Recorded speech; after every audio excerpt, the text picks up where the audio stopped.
Why do we see both images as one? Let us see why. We see an object because the eye lens creates its image on the retina.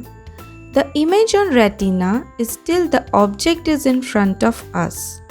Once the object is removed, the impression of the image on the retina lasts for 1/16th of a second.